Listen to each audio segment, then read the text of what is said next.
Israel Hamas के बीच युद्ध का 41वां दिन। इजराइल के हमले में गाजा को भारी नुकसान। हमले में 11,500 लोग मारे गए। 15 लाख लोगों ने अपना घर छोड़ा। 2,23,000 लोग हुए तबाह।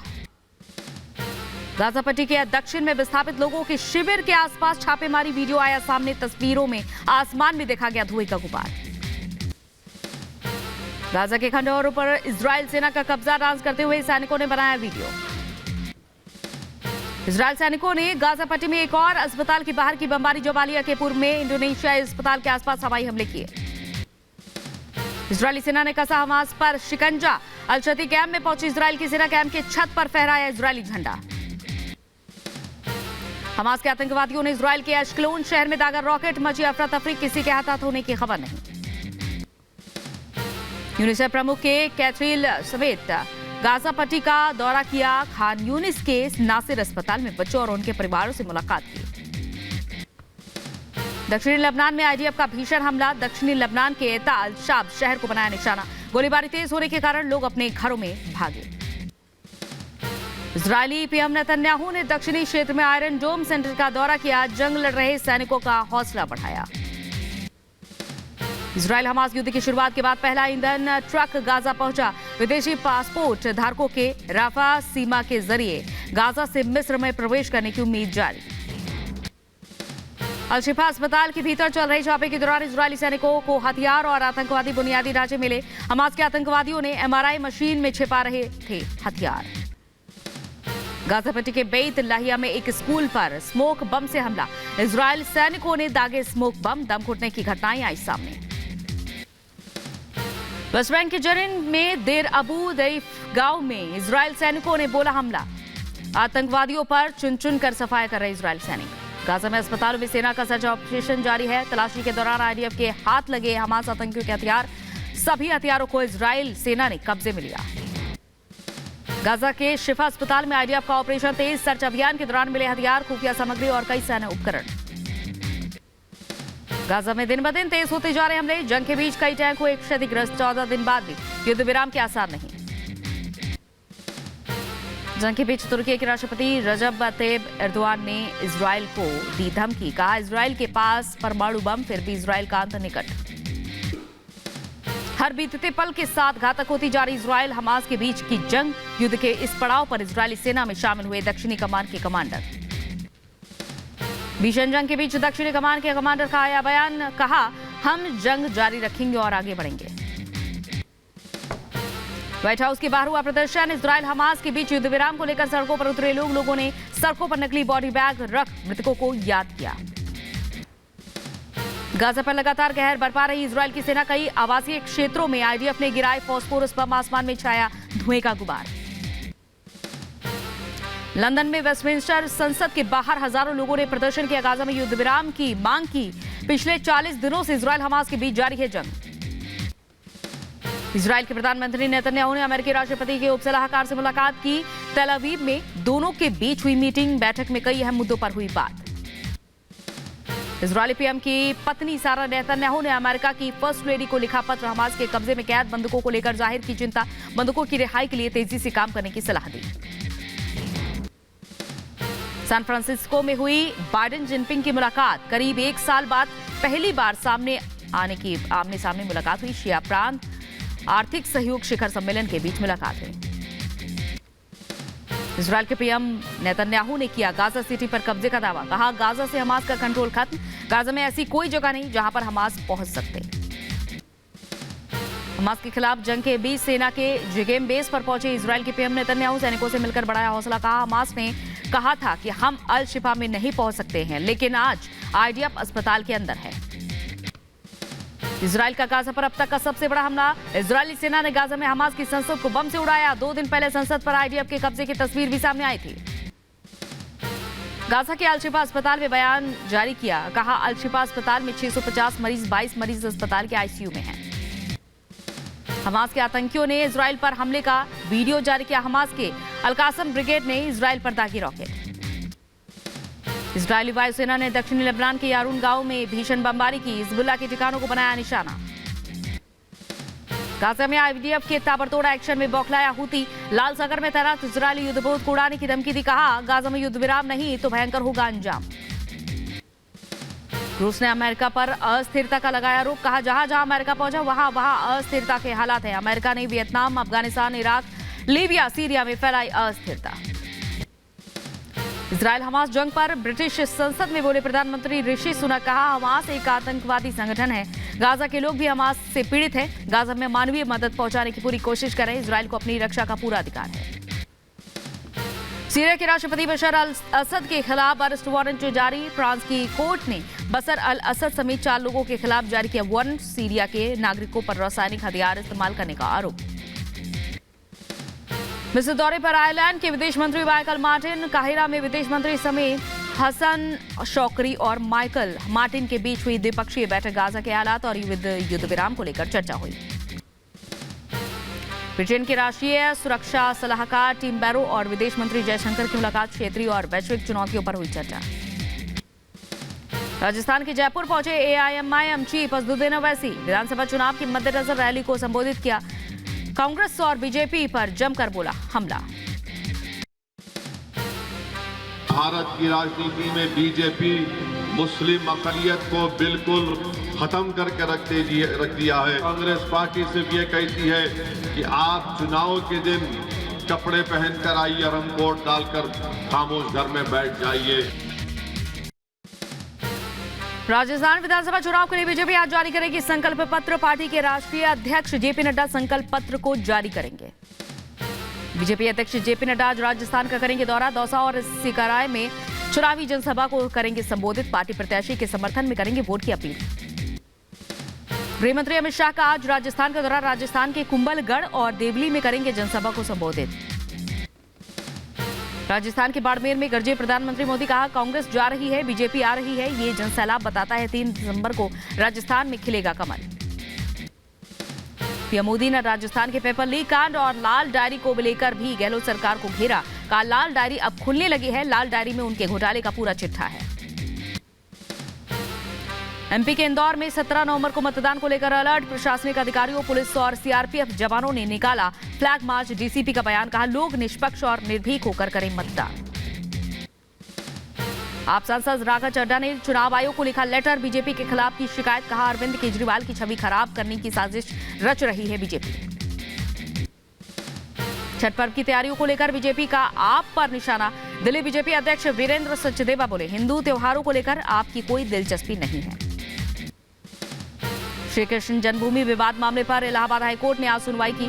विवादित स्थल की कोर्ट कमीशन और एएसआई सर्वे की मांग पर हो रही है सुनवाई। पुंछ के सुरनकोट इलाके में बस स्टैंड के पास संदिग्ध विस्फोट।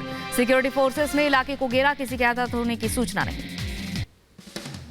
जम्मू कश्मीर के उरी में घुसपैठ की बड़ी कोशिश नाकाम। सुरक्षा बलों ने एलओसी के पास 2 पाकिस्तानी घुसपैठियों को किया ढेर।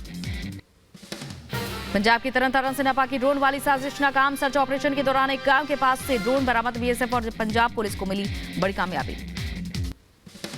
जम्मू कश्मीर के डोडा में 300 फीट गहरी खाई में गिरी सवारियों से भरी बस। 39 यात्रियों की मौत, 19 घायल। पीएमओ ने 2-2 लाख के मुआवजे का ऐलान किया। डोडा हादसे के दौरान पीड़ितों के लिए जम्मू कश्मीर के उपराज्यपाल मनोज सिन्हा ने भी मुआवजे का ऐलान किया। मृतकों के परिजनों को 5-5 लाख और घायलों को 1-1 लाख रुपए की मदद देंगे। डोडा में हादसे का शिकार बस मालिक पर यातायात उल्लंघन का आरोप। बस का परमिट हो चुका था।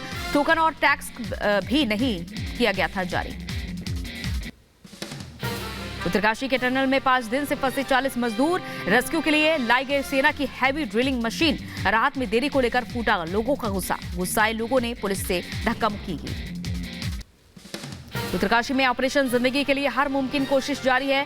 चिन्याली सौंड में मदद के लिए पहुंचा पहला विमान। ड्रिलिंग के लिए पहुंचाई गई मदद। यूपी के गाजियाबाद रेलवे स्टेशन पर यात्रियों की भारी भीड़। छठ पर्व के चलते बिहार चलने वाली ट्रेनों में बुरे हालात हैं।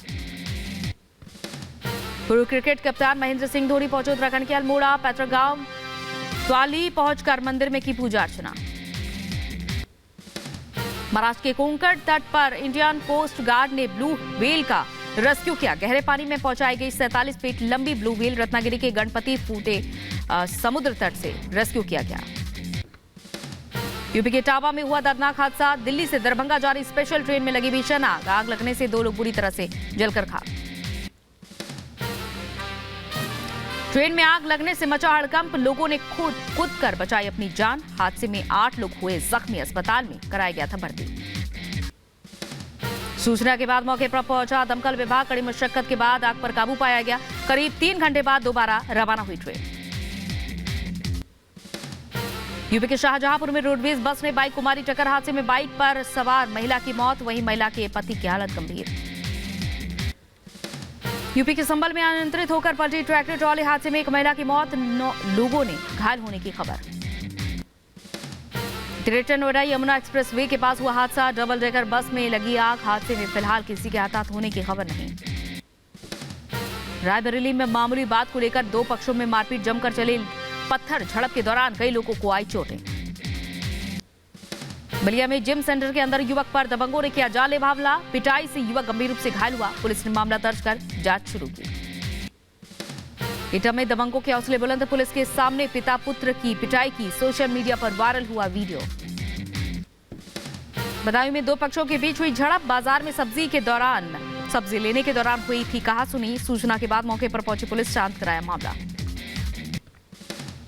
यूपी के बुलंदशहर में 35 साल की युवक ने नाबालिग के साथ किया दुष्कर्म, पुलिस ने दर्ज की रिपोर्ट, फिलहाल आरोपी फरार, तलाश जारी।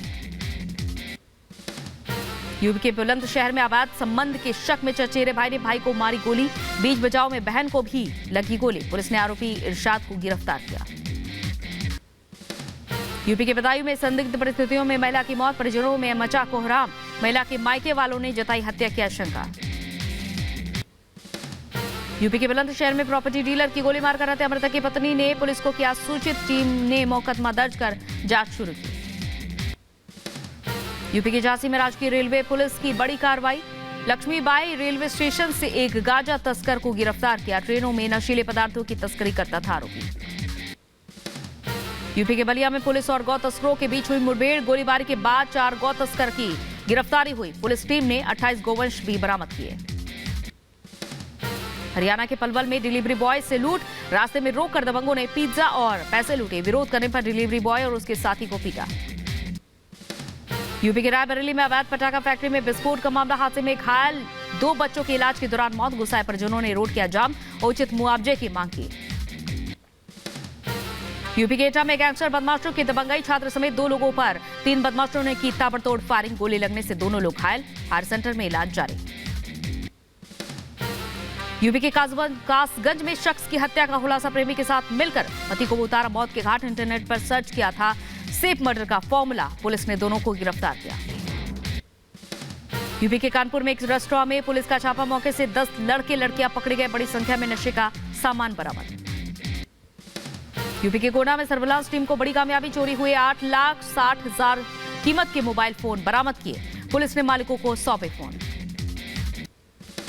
पंजाब में नहीं रुक रहे पराली जलाने के मामले, फिरोजपुर के गुरसाहे गांव से आई तस्वीरें, बेफिक्र होकर पराली जलाते नजर आए किसान। पंजाब के बठिंडा में भी पराली जलाने का वीडियो आया सामने, वायु प्रदूषण की चिंता किए बिना बुच्चो कला गांव में जलाई जा रही थी पराली।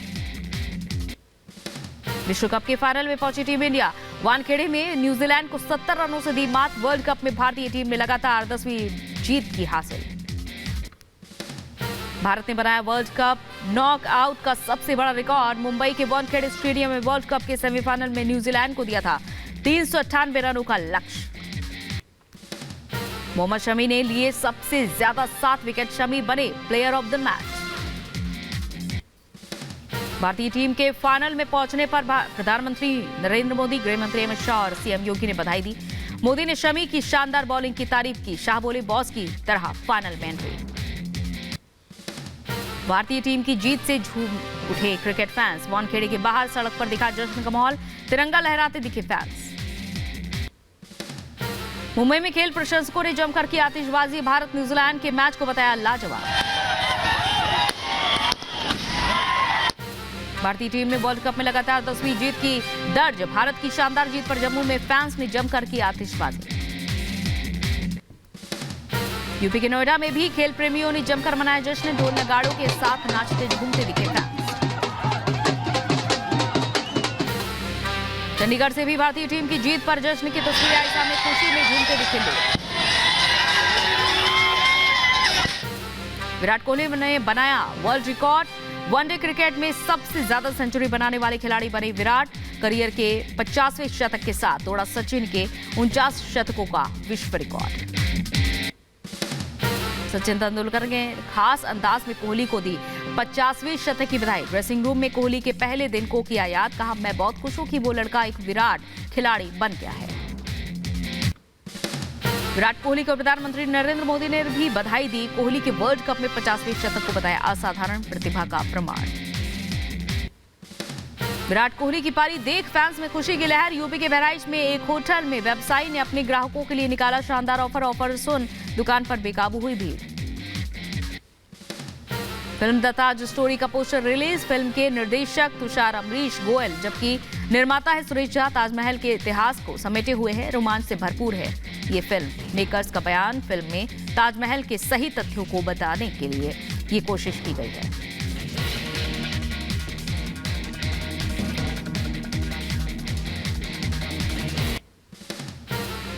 इतिहास मैंने पढ़ा है, इतिहास को कैसे तोड़ मरोड़ के पेश किया गया है वो भी मैं पढ़ा है। अब आप लोगों से भी आग्रह है कि आप लोग इस मैटर को सपोर्ट करें और इतिहास की सच्चाई को सामने आने में मदद करें।